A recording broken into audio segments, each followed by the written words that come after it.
Hi, Pashi. Hi, Sophie. How are you? I'm good. Very nice to see you. Hopefully, people know these aren't recorded the day you're listening to them, but I can tell you that the day we're recording this intro, and it's very fitting because we're talking to a fellow Granite Stater, Sarah Silverman, it is the day of the New Hampshire primary. Yeah, it was always such a big deal for us. It was such a big deal. We were very lucky. Yeah, I was student council president, and every candidate came through. It was the year that Clinton won. So Bill Clinton was there. I met Paul Tsongas. I met Paul Simon.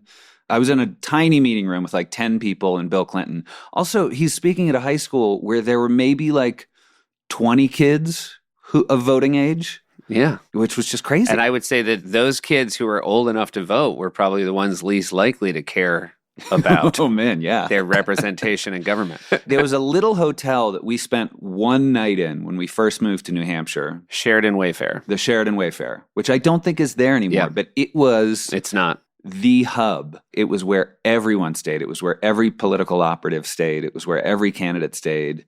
And it is crazy to me that we're the first primary. Like, it's very crazy. I don't feel like it's wrong that the Democratic Party has moved it to South Carolina. I feel like that's a bit more representative. It is weird.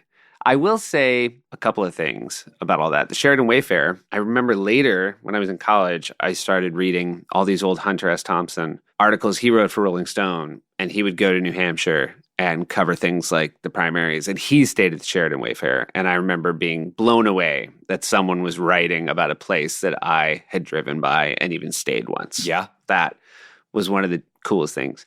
Also, when you were student council president, major flex. Yeah. I was class treasurer, and I got to introduce Jerry Brown, who then went on, of course, to be governor of California. Yeah. And all the kids, when you introduced a candidate, you had to wear a suit and tie. But I'm sure it was mostly just tie. I don't think any of us had suits. Yeah, you had a blazer. Probably khaki pants, weird blazer and tie. But because Jerry Brown didn't wear a tie, I got to wear a flannel shirt when he introduced Jerry Brown. So that was very, very cool. I got the long straw. Yeah. As they say. I also remember the Jennifer Flowers story broke a night that a bunch of us went to see Bill Clinton speak. And I remember confidently saying to everybody, this guy is toast. He's never going to be president. And I try to keep that in mind now because I think because I talk about politics on my show, people think I have some sense of what's going to happen. And I have no sense ever about what's going to happen. Yeah. Wrong way more than I'm right. Particularly in New Hampshire. Yeah. I love also the results that come in from Dixville Notch. Dixville Notch. The first place that votes, and it's always like there's 12 votes. And yeah, I think it was only 6 this year. Okay. Yeah. It was only 6 this year, and it was a clean sweep for Nikki Haley. 6-0. Gotcha. In Dixville Notch. So, maybe you're listening to this now being like, well, the people of Dixville certainly didn't have their finger on the pulse of the rest of the state. Yeah. I have to call you out on something. Oh, good. Not politics related, mom related. Oh, no. 2 things. One, you just had Clive Owen on your show. Yeah. He has a new show. What's his new show called? Monsieur Spade. I talked to mom. And she said she was so disappointed in your pronunciation of monsieur. And that you even said to Clive Owen, like, oh, my mother was a French teacher, and she had to put her head in her hands that you couldn't do monsieur. Wait, she had to put her tête dans les mains? She was like, he could have called me. So that's one. And the other one is fantastic. So we play Wordle with our family. Yeah. We have a competition.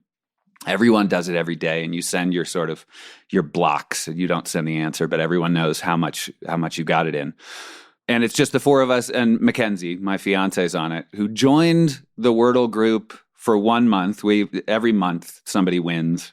She joined for 1 month. She won, and then she hasn't played since, which is kind of a baller move. A very baller. And stayed on the text chain, which is that's actually the least baller. Well, that's her entree to sort of being in a text thread with being us. In the chats, yeah. But you sort of like had stopped responding to a bunch of stuff from mom, and you were like, I don't know if I'm getting mom's texts.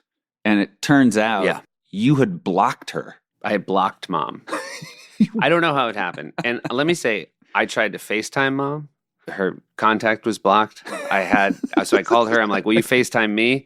It was blocked. And the most shameful part, I thought it was a lock that the error was on her end. Oh my God. I mean, she has enough technological difficulty as it is. And then for you to block her is just, And by the way, Dad said, she's been bitching about you for a month, like how you're not responding. It would be very out of character for me. I think there are times certainly where I might slow play a response to one of our parents, but to ice mom for a month is nonsense. Oh my God, yeah. Yeah. So shout out to Dad, who actually finally was the guy who figured out what the problem was. Yeah. Yeah. I think he probably went to the old Genius Bar where I think he might be a frequent visitor. He has it's like one of those little plaques that they put at the end of a bar for someone who like has a problem, but it's for Dad. It says, reserved for Larry. What's wrong, Larry? I don't know. I don't know. It's not working. So anyway, that was bad. Double. Yeah. So real double whammy for Mom that I butchered Monsieur and then also had her le blocked. Here's a real, obviously not keeping it a secret, turned 50, right? Yeah. So this weekend, Saturday night, told you, had the kids to myself. They're upstairs. I should note, I also had help. I sometimes feel like, when I say kids, we also have a nanny. So I was not with 3 kids. Gotcha. Also, it's important to say this because the kids were in the bath and I didn't want to say, I got 3 kids in the bath. I'm downstairs. So anyway, there's eyes on the kids. So I go down and we got Frisbee, her little dog bed is in the bathroom of the guest room. Yeah? Sure. Yeah. You can picture it. Yep. But guest room light situation sucks.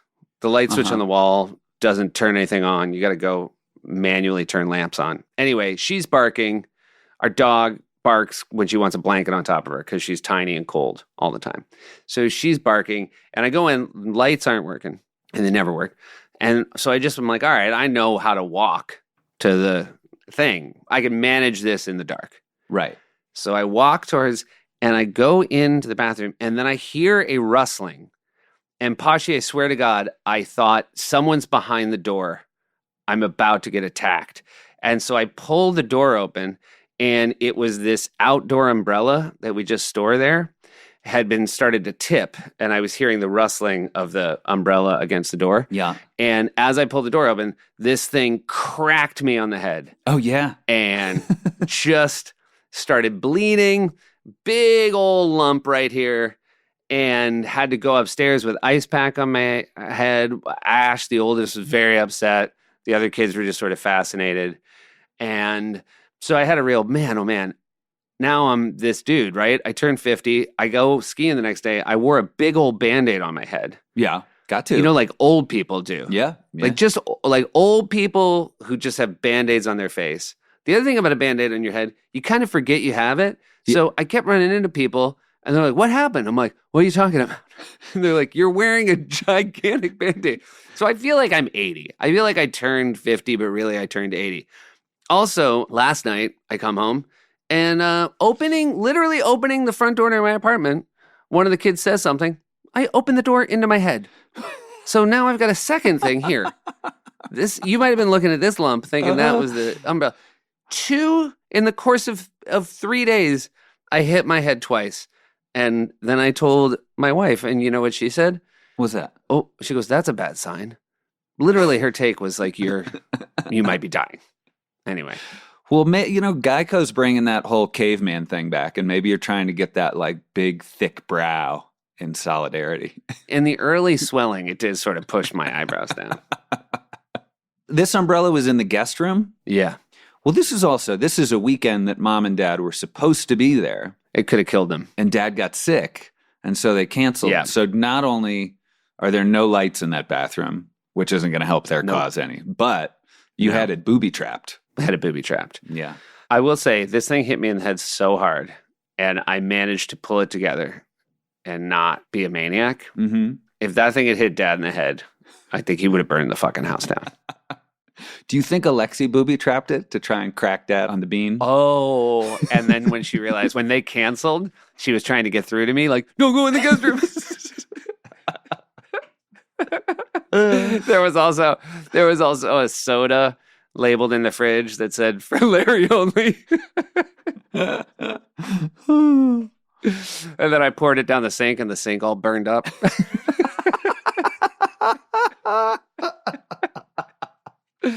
All right. Well, I think we've talked enough about politics. Yeah. Oh, boy. New Hampshire primary was today. I got a bad feeling. I think we all know what's going to happen, but what you don't know what's going to happen is this conversation with really one of our favorite people, Sarah Silverman. The best. She's just the best. And you're going to find that out really soon. But first, you're going to listen to our other great friend, Jeff Tweedy. Family trips with the Myers brothers. Family trips with the Myers brothers. Here we go. Hey. Oh, my goodness. Look at this beautiful friend. Oh. Howdy, neighbor. Hi. How are you? Seth, Josh, and I are neighbors. Do you know that? Your neighbors in Los Angeles as well? Yeah. I did not know that. Yeah. What do you mean as well? We got to get it out of the way for any of our listeners who don't know the crazy detail about us and Sarah. Josh, do you want to do the honors? Well, sure. I mean, we're from the same hometown. Woo. Bedford, New Hampshire. Bedford, New Hampshire. I feel like your Bedford pride isn't quite as strong as ours, Sarah. I think it isn't, but not for any reason. I mean, it's nice. Yeah.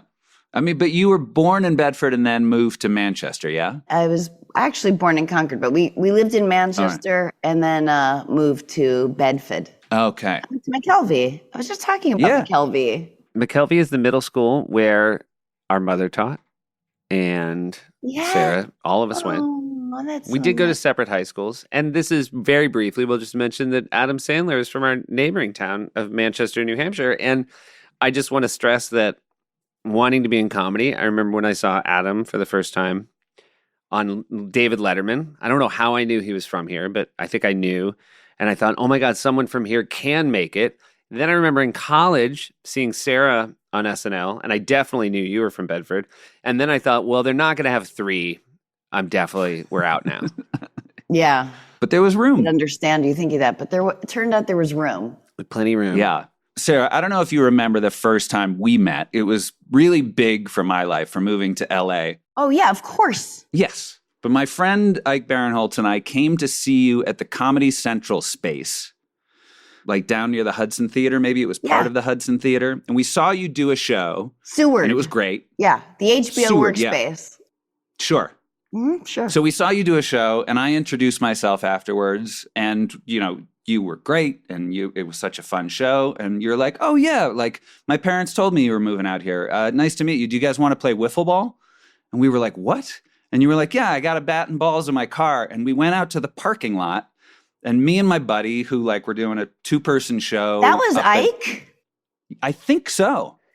And we just played wiffle ball in this parking lot, and we couldn't believe it. Like, we were awestruck by you, and that you were so friendly and so nice. And we're like, let's go play wiffle ball.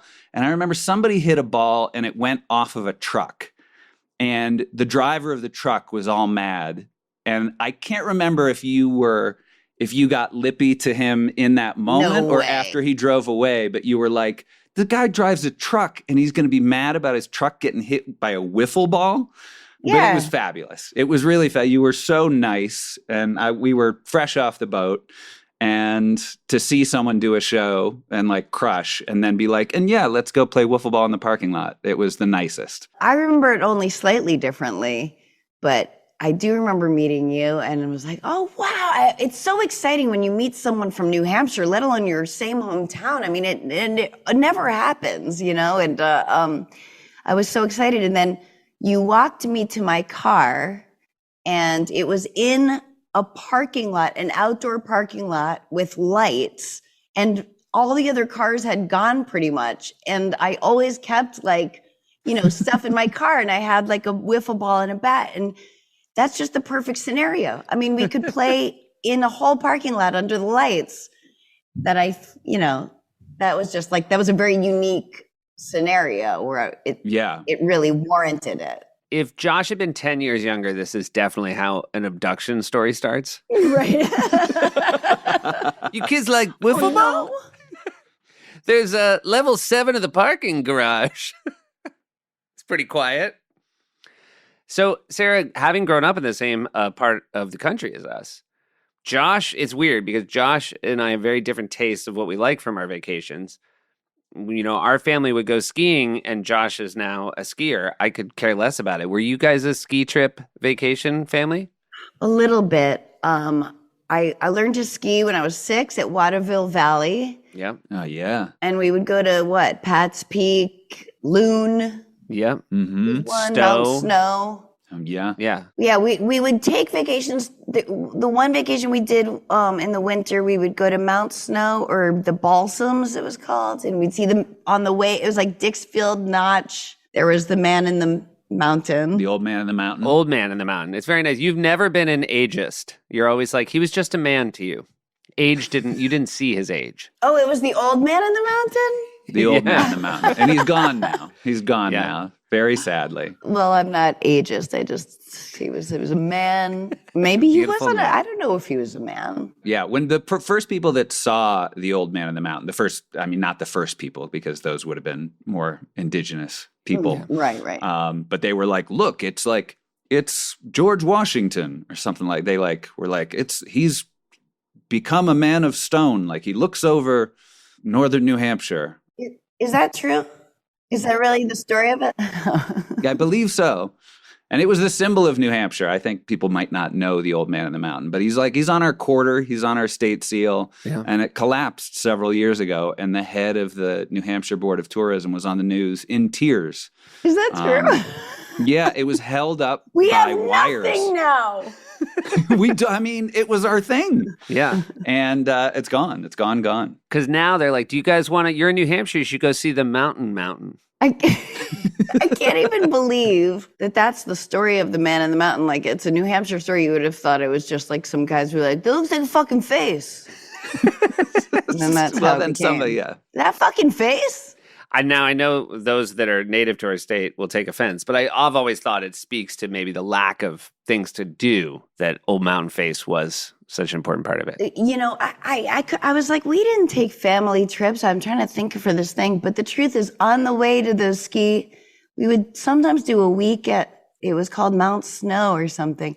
And then on the way, we'd stop at this Holiday Inn, but it was called I don't know what it was called, but it had a Wonderdome. That's what it was called.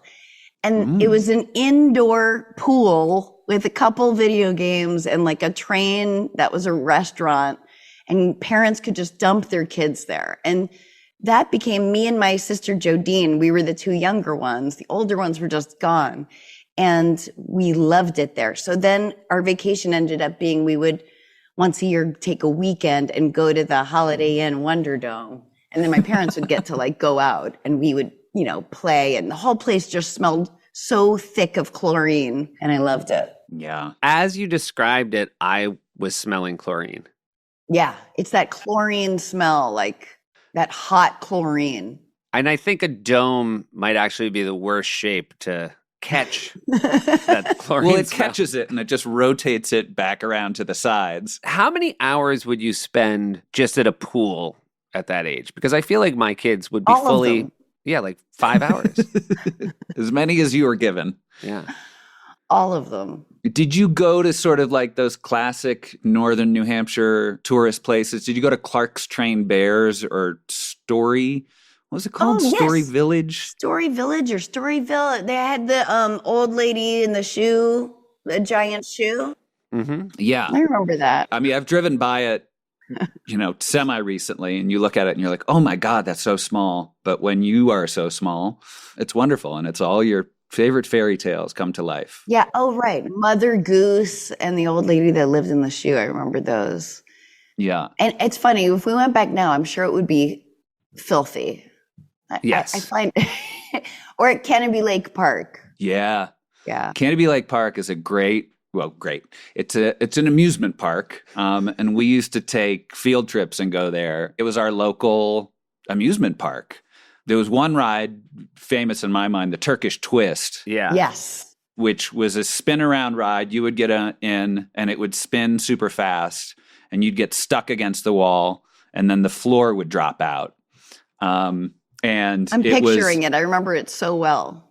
Yeah, it was the scariest ride at the park. Because you could watch people doing it. Yeah, you could stand at the top and watch, and you like get stuck to the wall and put yourself in like a funny position and try to move your arm around. You sort of would look like a hieroglyphic. But yeah, I feel like I went on it once and I think I threw up. I never went on it. I only watched. Seemed too dangerous. I don't know if it's an urban myth or if it actually happened, but I remember the threat that people would always say before you went on the Turkish Twist was if you puked, it would go right back in your face. Yeah, I mean, I think it would have to. I threw up after I got off the ride. Got it. Yeah, I was trying to get my bearings. There was a traveling carnival that came to the Bedford Mall.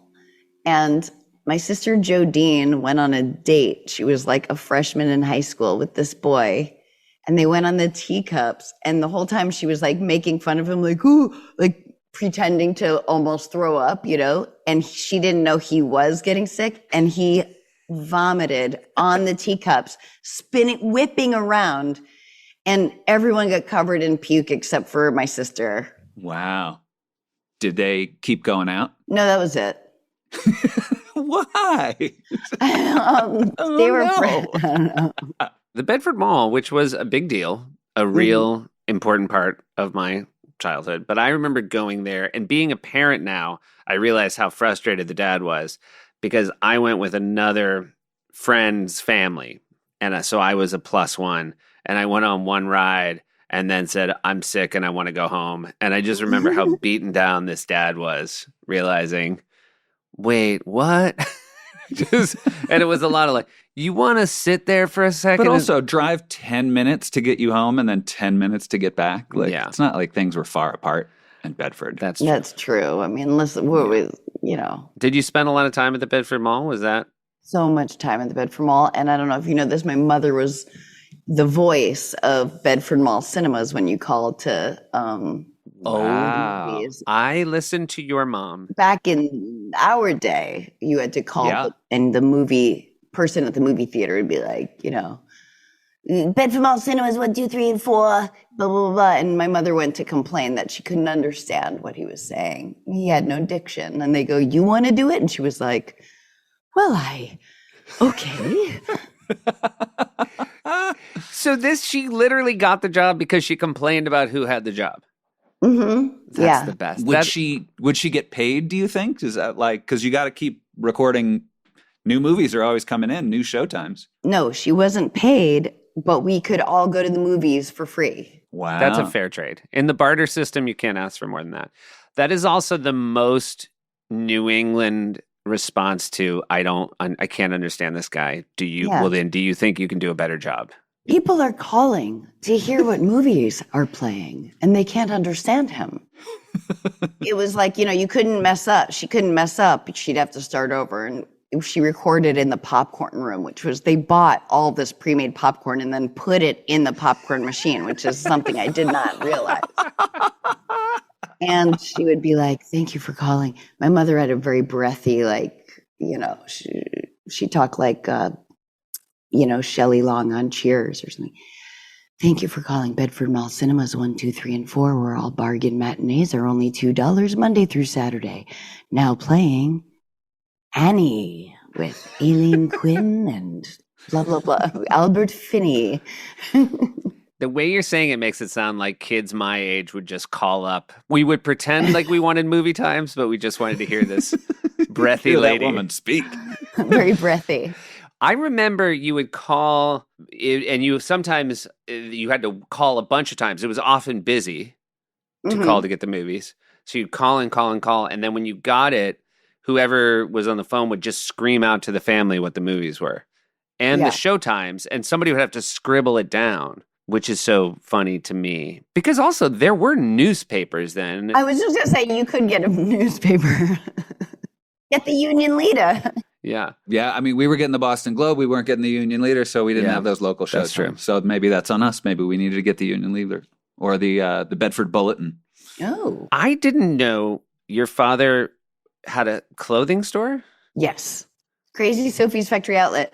Wait, I wish I had his ads. I have a couple of his radio ads, which he did himself. And radio's time must have cost literally nothing because they were probably 2.5 minutes long. He wanted to buy the whole break. Yeah, between rock blocks. He was Crazy Donnie. His store was called Crazy Sophie's Factory Outlet. And he just made up a woman's name to sound like. So Sophie didn't mean anything. It was women's discount clothing. And he wanted to be like Crazy Eddie from New York. So he was Crazy Donnie. And it was called Crazy Sophie's Factory Outlet. And his mother's best friend was Sophie Muscat. And she would say, "You named that after Sophie Muscat." And he said, "Mom, if I named it after Sophie Muscat, I'd name it Ugly Sophie's Factory Outlet." It's very funny to me to think that women would want to buy clothing from a place that had crazy in the title. They didn't. But it was very discounted. He had like brands you've never heard of in your life. But yeah. Would you spend time in the store? Would you be there a lot? Yeah. Did you work there? No, my sisters did. I was the youngest, so I didn't work there. Yeah, I remember it. It was like, my dad had a van. It was just filled with clothes, It's very funny. We grew up in an era where a lot of advertising had a crazy person in charge of a store. The idea being that they were so crazy that you would just be able to rip them off. The deals were so good because they were just insane. They don't know better. They're clinically crazy. This is my dad's ad. He'd go, "I'm Crazy Donnie from Crazy Sophie's Factory Outlet. When I see prices at the mall, I just want to vomit. Come to Crazy Sophie's. Spend your time at the mall, spend your money at Crazy Sophie's. So when you're too cheap to buy the very best, come to Crazy Sophie's." Kind of an amalgamation. By the way, so confusing that it's Crazy Sophie's and he's Crazy Donnie. Everything about it. It's so much pipe for, to lay just for a very quick ad. Well, I mean, very quick. It sounds like he had a 2.5-minute ad. He had long. He had a lot of pipe in the back room with the pre-made popcorn. Look at this, tying it all together. Absolutely. Sure. Absolutely. Basically, my parents were in show business. But so your dad, who passed away last year, our condolences. Thank you. I loved when you would tell stories about him on the show when you were a guest. He obviously was somebody who thought he was very funny, liked being funny. Mm-hmm. Did you guys grow up with comedy being sort of respected because of that? Yeah, my mother respected comedy. She loved comedy. She had comedy albums and stuff. My dad was just the funny guy. Everyone, he was he turned into a very gentle, wonderful man, like my best friend, but he had a terrifying trigger rage. He wasn't an alcoholic, but it sounds very similar to when I hear about people who had parents who were alcoholics, where you didn't know when he was going to lose his fucking shit. But then on the other side, he was really funny. So you were just kind of always on your toes one way or the other. Yeah.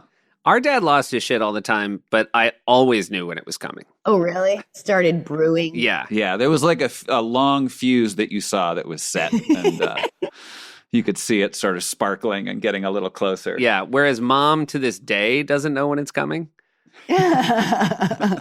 She's the one sort of lighting matches next to the fuse, and you're like, no.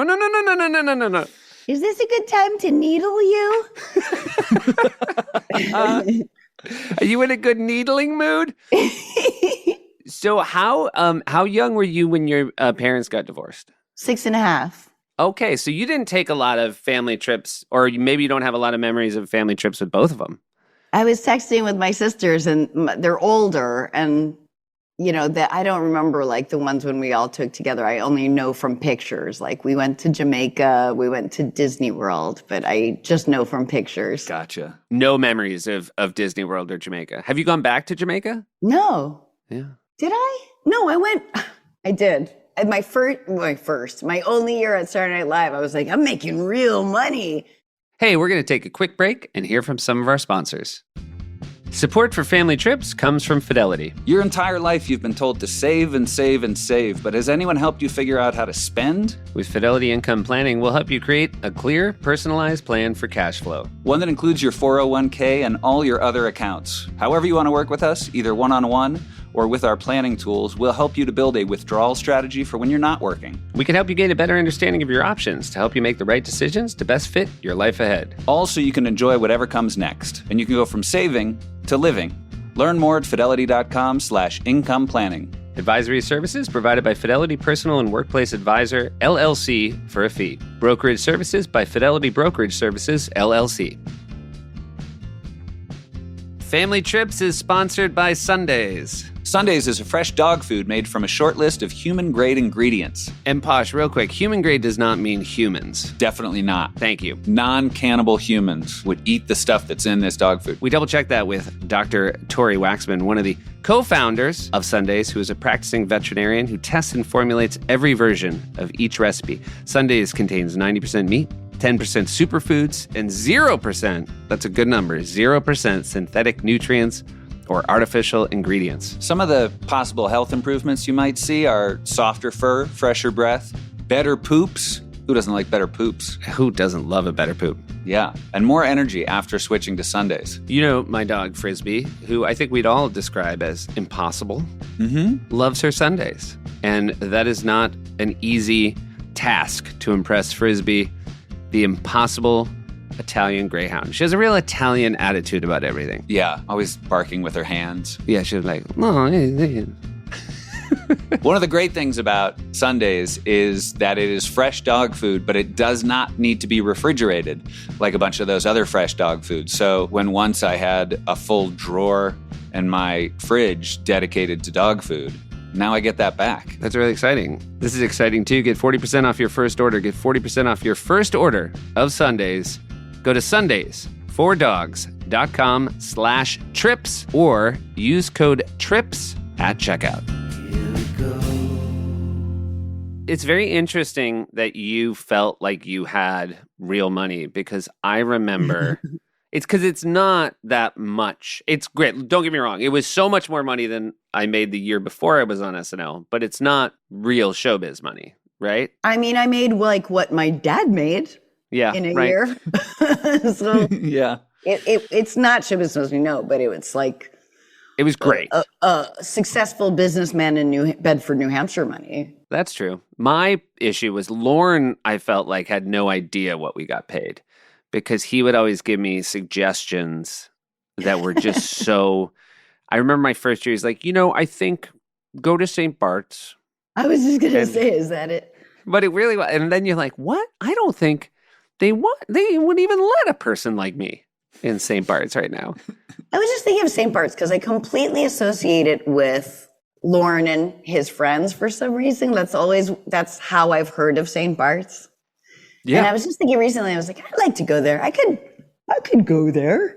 You can go there. I went for the first time 2 years ago. I went for the first time. What was it like? It's wonderful. It's like the Caribbean and also Europe at the same time. Wow. And I will say, Lauren was there and he said, you should come over. And guess what? Lauren has the nicest place in St. Bart's. I feel like Lauren got in the ground floor of everything that everybody wants now. Like the Hamptons and St. Bart's, like everything. I feel like people who came up in the 70s are just hit the jackpot. Well, even like when I was at Saturday Night Live that one year, we went, I don't know if they did it when you were there, but there's like a retreat before you go in Mohunk. Yes. And it was awesome. I've seen some. So Mohunk is like, what would you even call, how would you describe it? It's upstate New York, right? Yeah. And it's like, Is it the Mohunk Mountain House? Yeah, you went once, Josh. it's almost like the Dirty Dancing, Yes. but it's like a hotel that's like, It's a giant hotel. Like the Shining Hotel. hundreds of rooms in this hotel. If it's the same place I'm thinking of, It it is, is the yeah. Mohunk Mountain House. yeah. And it's like on a little lake, and there are gardens, and you can go for walks. It's a real property with Ah. lots of activities. Mike Shoemaker, the producer of this show, was the producer at SNL when you were there, and he has photos of those Mohunk retreats. And it's so funny because the photographs from the early 90s now look like the 1800s. Right. Like the difference in how shitty photos were. But I do remember sort of seeing photos of a young Sarah like on a rock with some other like Really? 90s. Oh, I'd cast love to members. see that. Yeah, I'll mention Shoemaker. Yeah. I remember being at a campfire and just being near Chris Farley, who was sitting next to Lauren, and I overheard their conversation. And Chris said, Lauren, would it help the show if I got even fatter? And Lauren goes, no, Chris, we want you to be healthy. Oh, Well, that's nice. That's good advice. So when your parents got divorced, did you go on trips as a family with one or the other as you got older? Yeah. Yeah. My dad and my stepmom and my stepsister Jodine and I went to Nantucket like the last week of June every year for a little while. I'd get like not a timeshare, but basically like an Airbnb or something. yeah, you just rent a house. We went places where they could just do their own thing, and Jodine and I would just like exist. We just like lived like unsupervised. What was the age difference between you and Jodine? 3 months. Oh my God. Wow. Yeah. Were you fast friends when your dad and your stepmom got together? Yeah. Yeah. I remember, I met her when we picked them up at the airport. Like my dad had fallen in love with Janice, and now she was moving to New Hampshire from San Francisco.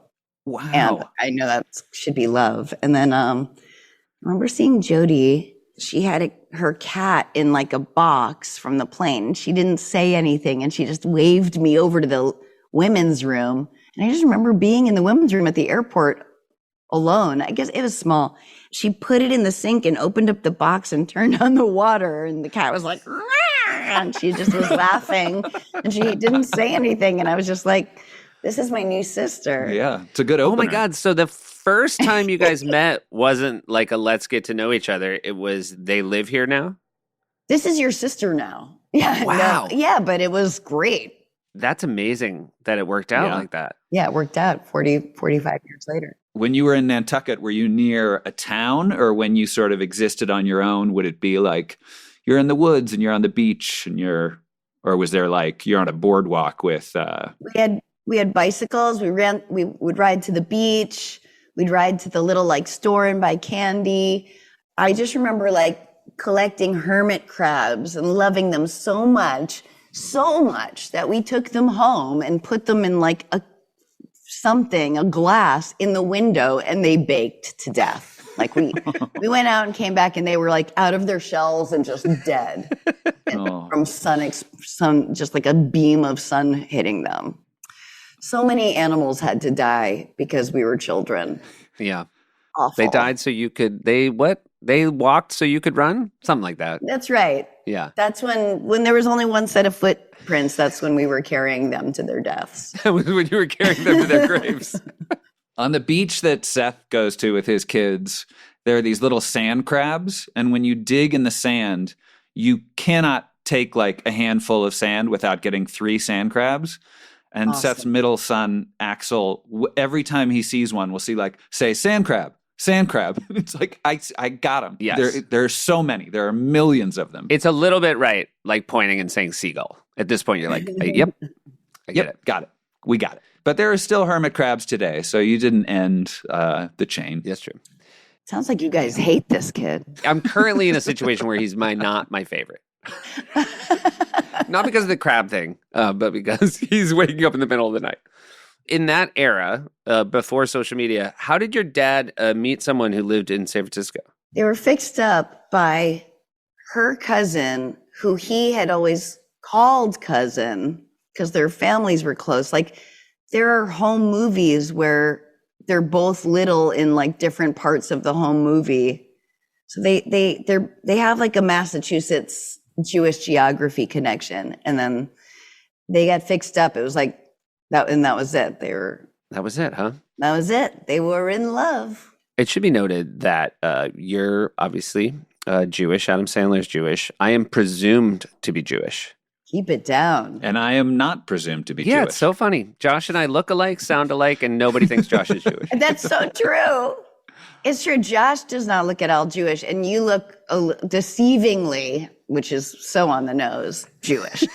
But you have like only like a tiny touch of Judaism in you, right? You have like a. We're a quarter. The funny thing, though, is the fact that we all came out of there might make people think New Hampshire is a hotbed of Judaism.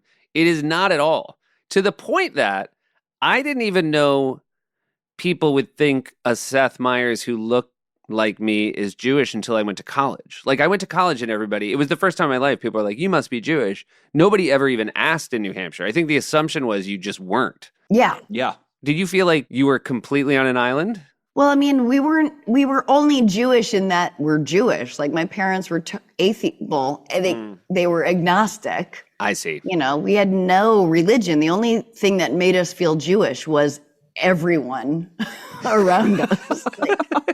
Like, you know, looking back, I had that thing like where you don't realize it like intellectually as a kid, but like I knew somewhere inside me I had to make my friends' parents feel okay about me. You know, like I knew how to make them like me and stuff, you know, because it's so odd. I don't think of us as different, but they did, definitely. Every parent asked if I was from New York. You know, I was like, what? I'm from here. What's New York? I'm from here, which is so sweet. I mean, looking back, they're young people who are from New Hampshire and know that Jews are from New York, and they are, but I didn't know that, you know? Yeah. I used to spend a lot of nights over at a buddy's house, my buddy Randy Suazo.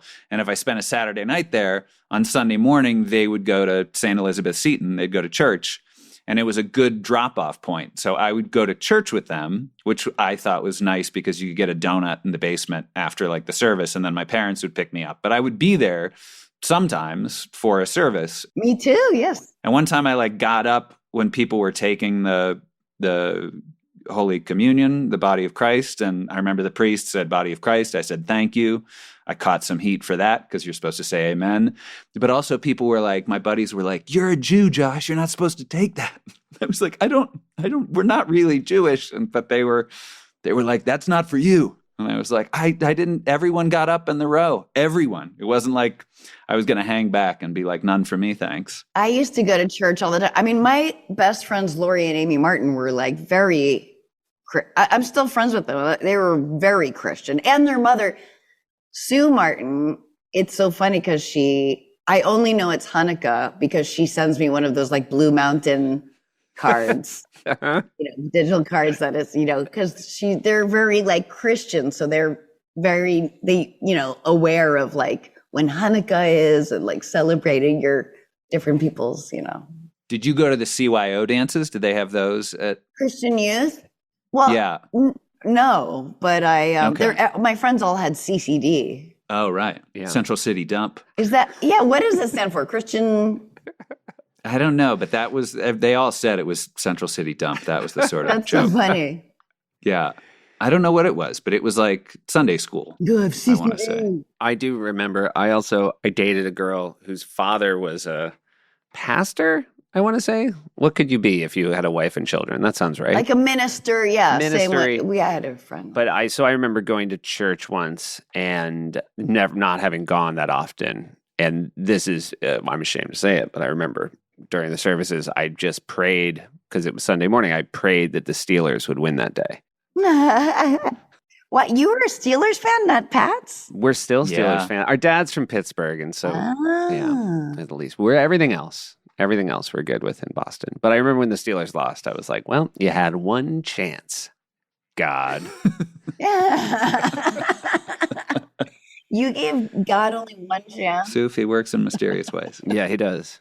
What is your favorite kind of trip these days? Do you ever travel with your sisters now? Do you ever do anything as an adult with your... No, that never even occurs to us. I mean, well, 3 of us are in LA. Well, one is like in Australia a lot of the time. And then Susie, the oldest, lives in Israel.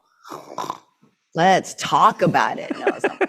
And so she comes here and we'll all kind of, you know, like we had Thanksgiving together. It was really nice. We used to all come home to New Hampshire for Thanksgiving, and we did a genius move. We would fly home on Thursday in empty airports. And then we'd have Yes, Thanksgiving on Friday. Oh, that's great. Yeah. Yeah. We've had to manipulate a couple Thanksgivings because of weird circumstances, and it really doesn't matter. If you have all the people around you and you have a nice meal, that's it. Yeah. Also, I think a Friday Thanksgiving is way better because one of the real problems with Thanksgiving is there's too many days after Thanksgiving. That's right. Like it's sort of this touchstone, high pressure, everybody's together family meal, and there's no get out of Dodge right after. There's multiple days after. So if you can slide it closer towards Monday, I think you're better off. Yeah. I did a Saturday Thanksgiving this year at You my did? fiance's father's house. Yeah. Ooh. Yeah, it was great because we were in New York, and then Seth and my parents went to go hang out with his family on Martha's Vineyard for actual Thanksgiving. And that day we had a nice brunch in the city and drove up to Massachusetts. And we were going to be getting there too late, and people had other things going on, but we all came together on Saturday. It was lovely. How wonderful for you, Josh. Yeah, thank you. I see Josh running. Josh is a big runner. And I see him Yeah, more of a running. hiker now, but I do run. Yeah. Sometimes that's true. And sometimes you're just walking with a dog or two. Yeah. But in the summer, you can see a bare-chested Josh Myers. Is this true, I Josh? don't run bare-chested. Okay. I feel There's like I somebody maybe else. once saw on a very hot day. Yeah, I don't know. I had skin cancer on my nose last year. I'm covered up. Oh, Hey, we're going to take a quick break and hear from some of our sponsors. We're supported by Squarespace. Squarespace is an all-in-one platform for building your brand and growing your business online. Stand out with a beautiful website, engage with your audience, and sell anything. Your products, content you create, and even your time. Stand out in any inbox with Squarespace email campaigns. Collect email subscribers and convert them into loyal customers. Built-in analytics measure the impact of every send. Posh, we've been talking about maybe getting some merch. Yeah. Maybe getting an online store up and running. We don't know how to do any of that. We're not good We with don't this. know how to do any of that. We wouldn't even know where to start. But thanks to Squarespace, we have the tools we need to start selling online, whether you sell physical, digital, or service products. You can display posts from your social profiles on your website, automatically push website content to your favorite social media channels so followers can share it too. And you're a big social guy. What do you got now, followers on Instagram? Are you in the high teens? Man, I don't know. Go to squarespace.com for a free trial. And when you're ready to launch, head to squarespace.com/trips to save 10% off your first purchase of a website or domain. That's squarespace.com/trips to save 10% off your first purchase of a website or domain. This episode is brought to you by US Bank. I'm a foodie to the core. Whether it's in the kitchen, trying out a new recipe, or end of the year lists, I get so excited, Pashi. Yeah. When the New York Times prints best restaurants in the city, make a list, try to spend the rest of the year hitting them all. And now, with the US Bank Altitude Go Visa signature card, I can earn 4 times points when you go out dining or order takeout and restaurant delivery. Plus, earn 2 times points when you shop for or order your groceries. Think of all the rewards you'll earn every time you make your favorite meals or dine out. The Altitude Go card also earns 2 times points at gas stations and EV charging stations, as well as on streaming services. It's going to be a lot of dining out for me, with mom and dad coming in town for the holidays. And it's going to be nice because the whole time I'm going to be acting like I'm just buying them dinner, I'm really going to be getting myself some points. And are you excited to bring mom and dad out to restaurants with the industrial flashlight they now bring to read the menu? Yeah. Go to usbank.com/altitudego to learn more about how you can earn 20,000 bonus points worth $200 if you spend $1,000 in the first 90 days of opening your account.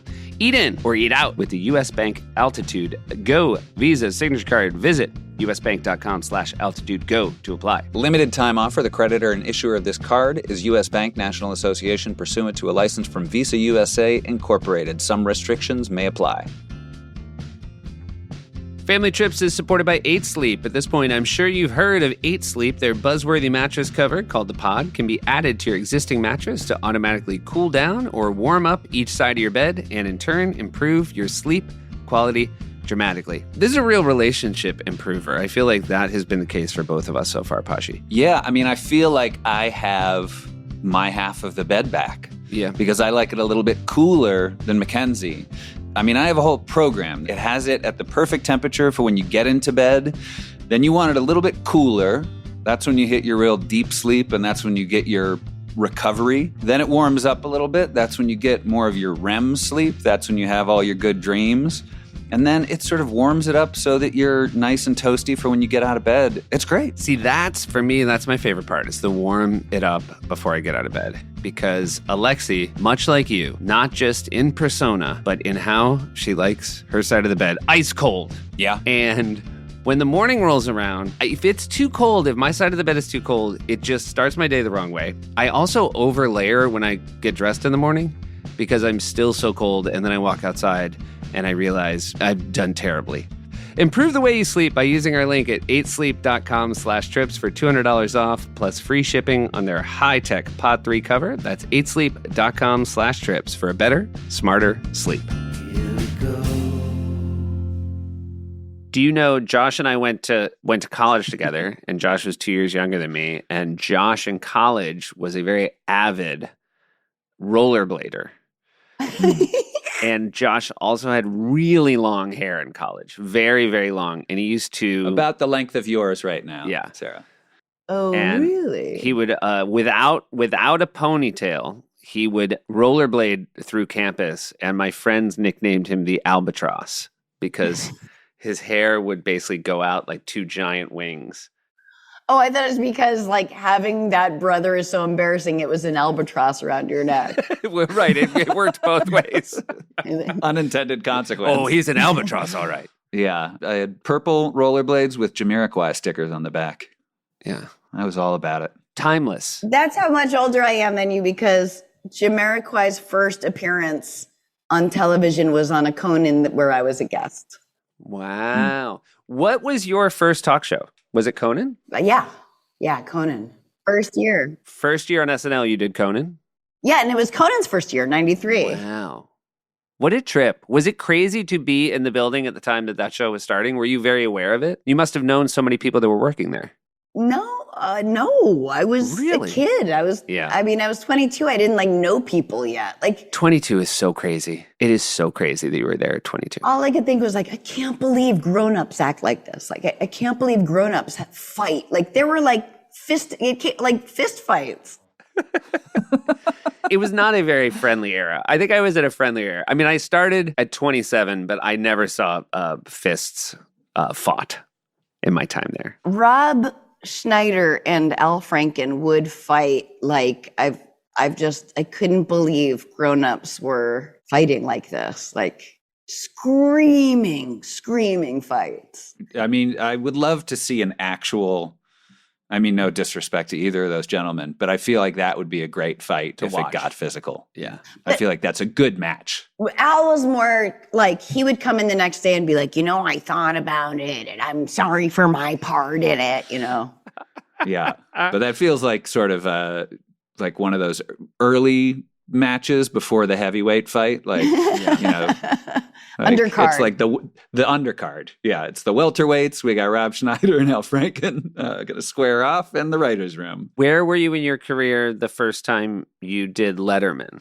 I was living in Los Angeles and just doing stand-up and acting and here, Star Trek Voyager or whatnot here and there. And I was so excited. I remember I was at a payphone at my gym when I found out I got it. I was so happy. Oh, and then I got pushed a bunch of times. And I was flying from LA, each time. It was just seemed like the worst thing that could ever happen to you. But of course, who cares? Yeah. It's so funny. That is a bygone era of talk shows, the idea of pushing guests, which happened all the time. That would never in a million years happen on any of our shows now. Yeah, I guess not.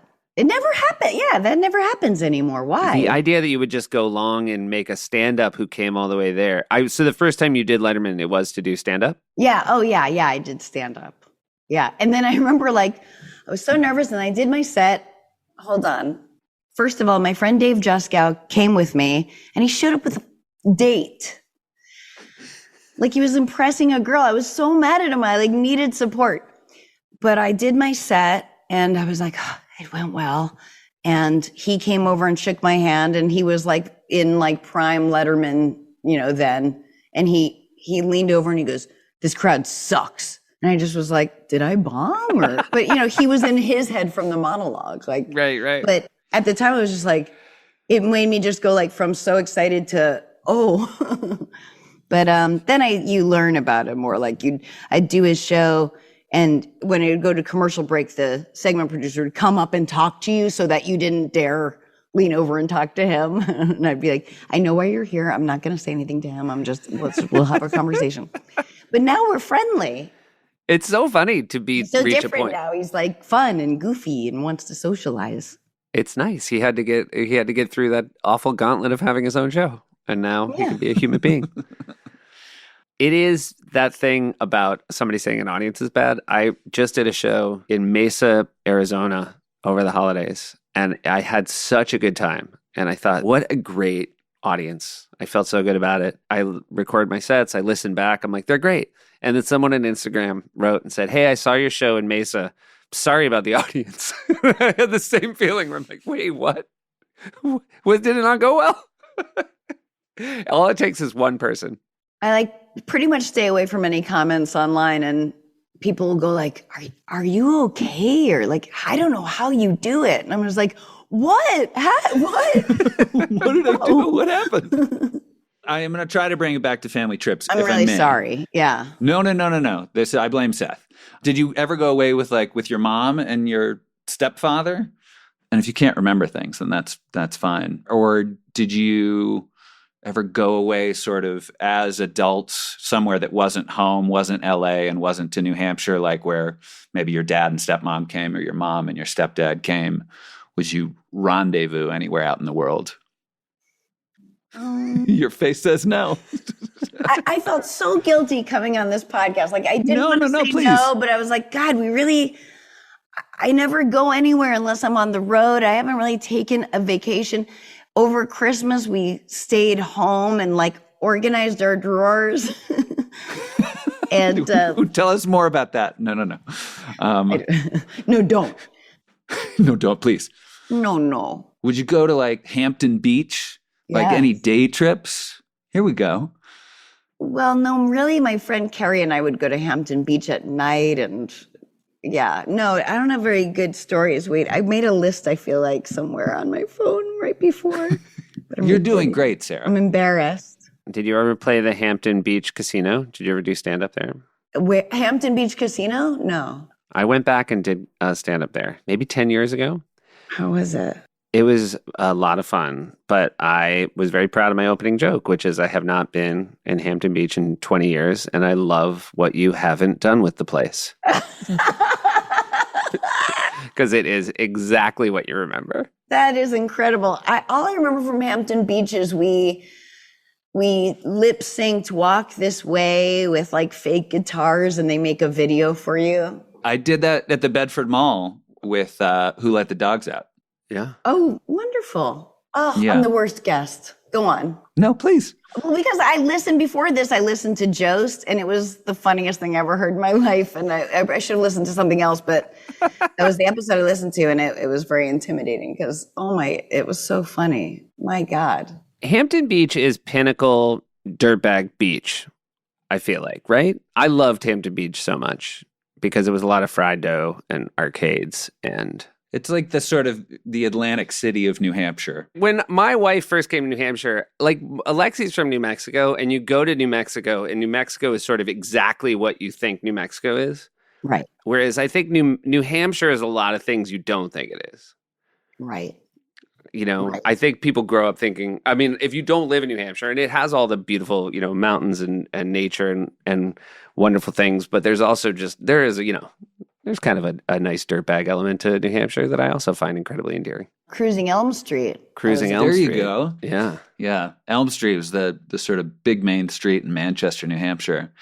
I feel like we used to say cruising. Did you cruise Elm Street? Would you drive around with your friends up and down Elm Street? Yeah. Where was there to stop?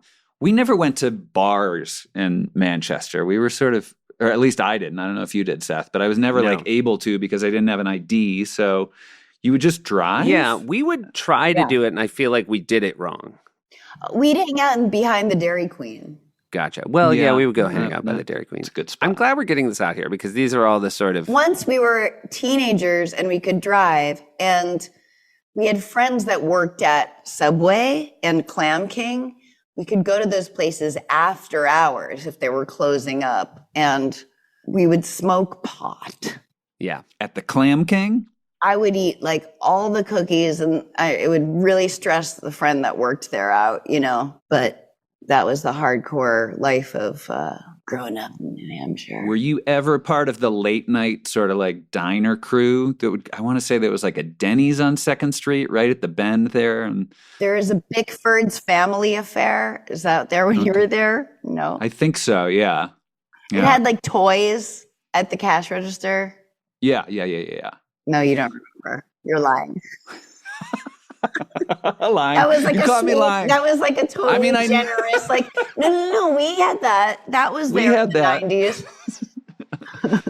Yeah, I was totally lying. Thank you. Sorry, I apologize.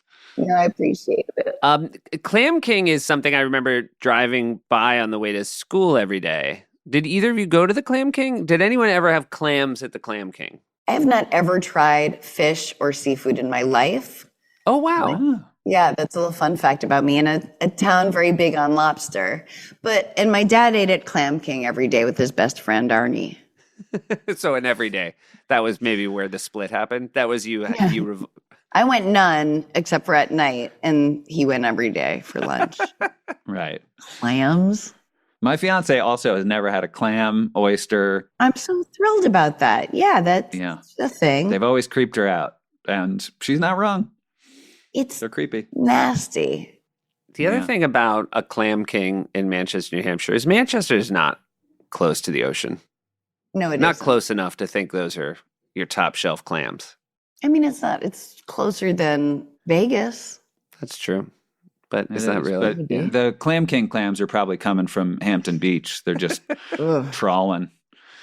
They might be coming from Vegas. They might be that. They might be that. Sarah, Josh is going to ask you some questions. Are you ready? Yeah, let's turn this around. I'm sorry.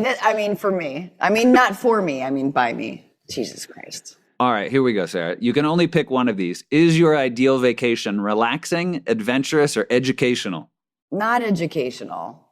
Relaxing. Okay. A little of both, maybe. Relaxing, I'd say. Okay. What is your favorite means of transportation? Train, plane, automobile, boat, bike, your own 2 feet? Sledding. Sledding. Perfect. I love sledding. Sledding's probably my number one fun activity. Yeah. But I guess that's not a mode of transportation unless you're going down. That's okay. Yeah, but we're going to count it because we haven't heard it yet. We haven't encountered As it. an LA girl, is it years between each sledding for you, or do you find your way? Like, when was the last time you went sledding? The last time I went sledding was the Christmas before last. Okay. Yeah, I went That's not sledding. too bad a break. Yeah, I did. Great. Do you have your own sled? Do you own a sled? I don't own a sled, but we went. Okay. We got an Airbnb in Big Bear. Yeah, there you go. I feel like the back of your trunk with all the wiffle balls, there's a sled just in case. There should be. We were hiking the other day. I go, if there was snow here, this would be the best place to sled. But there isn't. We went sledding with my kids this weekend, and the problem with kids is I think the right amount of time to sled is 30 to 35 minutes. Uh-huh. And kids either Yeah. want to do it not at all or 5 hours. Right. And Sledding it's- with children, yeah. It's very hard to find that Yeah. sweet spot, which is this is boring and cold now and I want to go home because your kids are into it. They rightly understand that this is a very small window and you got to sled while the sledding's good. All right, Josh has more questions. Okay. Not too many. If you could take a family vacation with any family other than your own, they could be fictional, they could be real, other than your own family, who would that family be? This is really hard. It would be, I'd like to take a family trip with the Myers boys. And You would their enjoy it. families. You would enjoy it. Yeah. We'd love to have you. It's fun. Okay, well, let's nail it down. Let's nail it down now. Okay. Well, right now? Yeah. Okay. If you had to be stranded on a desert island with one member of your family, who would it be? Alive or dead? Yeah, we'll give you. Sure. It'd be my dad, but dead. No, it would be any one of my sisters. All right. That's a good answer. All right. That's a good safe answer. You're from, famously, from Bedford, New Hampshire. Would you recommend Bedford, New Hampshire as a vacation destination? I mean, you're putting me in a very tough spot. Just say no. I think there's a very easy answer. the answer is no. Is it no? Yeah. It's no. Yeah, it's no. No. Yeah. I mean, I love it, but Yeah. no, don't take a vacation to If Bedford, you want New to see Hampshire. foliage, go to Vermont, Yeah. Yeah, or northern New Hampshire, higher up. Maine, or yeah. Not that we don't love it, and not that you couldn't have just a lovely time at the Bedford Village Inn and Spa. They added a spa. See? What's happening? I don't know. I haven't been. What's happening? Haven't been, but they got one. I can't believe you haven't been to the Bedford Village Inn Spa. Yeah, I've only been. I go for lunch. It's so expensive for dinner. Seth, do you want to ask your final questions here? Have you been to the Grand Canyon? No, Do you want to go? no. Perfect. No one has ever answered that better or more clearly. That was it. I feel so bad. I'm not a vacation person. I didn't grow up taking many vacations. I'm not wildly funny in the morning. I feel like I've let you down in so many ways. I No, not at all. owe you both. Not at all. I have one more thing to ask you. You are hosting, which I'm very excited about, Stupid Pet Tricks on TBS. This is the David Letterman Stupid Pet Tricks, I'm assuming.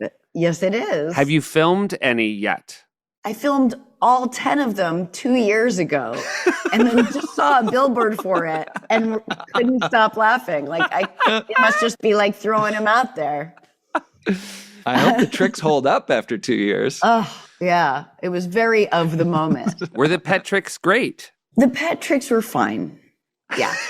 I'm going to be, I'll probably get in trouble for this, but I do think it's worth watching. It was really fun. Dave is in, Rory, my boyfriend, wrote on it. He wrote 2 scenes for David Letterman thinking maybe he would zoom one in, and he came in and shot both of them and was awesome. We have great guest stars. There's a whole kind of behind the scenes B-story vibes of like, kind of like the Muppet Show, but not as good as the Muppet Show. And all the producers and people and writers are animals, but they're real animals, and they just maybe they gave them some food, and they're just, and then people, it's true. And that part's pretty funny. And then there's the actual guests with the things, and what TBS was. I don't know if this is interesting, but at least this is a story. But I said, I'm so sorry. I said, I don't want it to be like some shiny floor show. It has to be very lo-fi. Like Dave just did it in front of a curtain. You want to believe that you're just seeing these people for the first time. And so your jokes, they give you more credit on any jokes you have. They like made props for each person and put stupid pet trick monikers on everything. And it was like the comedy can't hold that. But they don't understand. But they're all gone now. Every executive is gone. So I can say, Well, be sure to watch Sarah. oh, but don't miss it. It is really funny. People are very funny on it. And animals, I mean, if you love animals, I love animals. It's for the whole family. Well, if you love animals, you might not not like how these are treated. Wait a minute. No, we had like the ASPCA sanction it or something. Oh, well, that's good. No. Jost, you mentioned Jost. Jost once wrote a sketch at SNL. You mentioned having real animals in sketches. And it was a Golden Globes for animals. And Sudeikis was playing Ricky Gervais, burning animals in the audience. And Jost wrote for an actual Golden Retriever, the stage direction was something like the Golden Retriever seems offended, then accepts that the joke's okay and waves a paw. We asked Jost for days, like, what level of training do you think you can get to a dog that a trainer could tell him, like, so here's what we need you to do? Like, they can't do facial expressions. Jost is my favorite because he's so smart Yes. and so good, but so dumb. Yep. Also. And that's my favorite comedy. Like It's true. He's either the dumbest smart person or the smartest dumb person I know. That is a really good way to he's describe it. very earnest. Yeah. An incredibly loving and a wonderful, loyal, good friend. Yes. I mean, I'm not as close to him, but Well, he seems it's not a lovely. contest. But the outfit he was wearing at his Christmas party, is there an explanation for it, or that's how he dresses? I'm so glad you brought it up. So you must have shown up after. Oh, no, I saw you on the way out. That's right. Yeah. Yeah, so he was wearing a tuxedo, right? Mm-hmm. With a white tank top underneath it, Yes. which used to have a different name that seems like maybe out of fashion. It was that. The kind you buy it with three. I wear those a lot. Yes. But like, it had a real low scoop. Yes, very James Gandolfini, if you can imagine. And then very thick chain. Yes. And I thought, was this one of those things where like Michael Che made him wear this and then he can't say anything about it? He has to wear it in earnest? Yeah, imagine, the Tony Soprano with a robe outfit, but instead of a Right. bathrobe, it's the nicest tuxedo you've ever seen. Right. And he seemed very comfortable in it, and I'm going to say it was not a bet he lost. I'm going to say it was a choice he made. Is this Staten Island coming through, or is it? I mean, I love it. I just want to love it too. understand it. He also, one time, Andy Samberg was back in town, and we did sort of a dinner of everybody sort of from our era of SNL, and Joe showed up in a blue jumpsuit, like the way Billy Joel's dressed in Uptown Girl, like that sort of vibe. And almost like he forgot he was going to meet a table of comedians. He seemed so taken aback that all we wanted to do was talk about his jumpsuit. That's the dumb part. Is the best. I love them. Well, I hope you can make a show out of this. I'm really sorry. I love you very much. I love you more. Josh loves you too. I'm going to make it up to you. All right. Bye, Sarah. Bye. Crab King, a Dairy Queen. When you're out cruising Elm Street, to the Crab King, a Dairy Queen. When you're out cruising Elm Street, to the Crab King, a Dairy Queen. When you're out cruising Elm Street, to the Crab King, a Dairy Queen. When you're out cruising Elm Street, to the Crab King, a Dairy Queen. When you're out cruising Elm Street, to the Crab King, a Dairy Queen. When you're out cruising Elm Street, to the Chlorine smells and life is swell. You're at the Wonderdome. The indoor pool is wicked cool. You don't want to go home. But when you do, there's someone new did something just meow. A brand new girl is in your world. You got a new sister now. First she doesn't talk at all. You follow her into the ladies' room. She puts a package in the sink and turns the water on. Crab King, a Dairy Queen. When you're out cruising Elm Street, to the Crab King, a Dairy Queen. That's when right. you're out cruising Elm Street, to the Crab King, a Dairy Queen. When you're out cruising Elm Street, to the Crab King, a Dairy Queen. When you're out cruising Elm Street, to the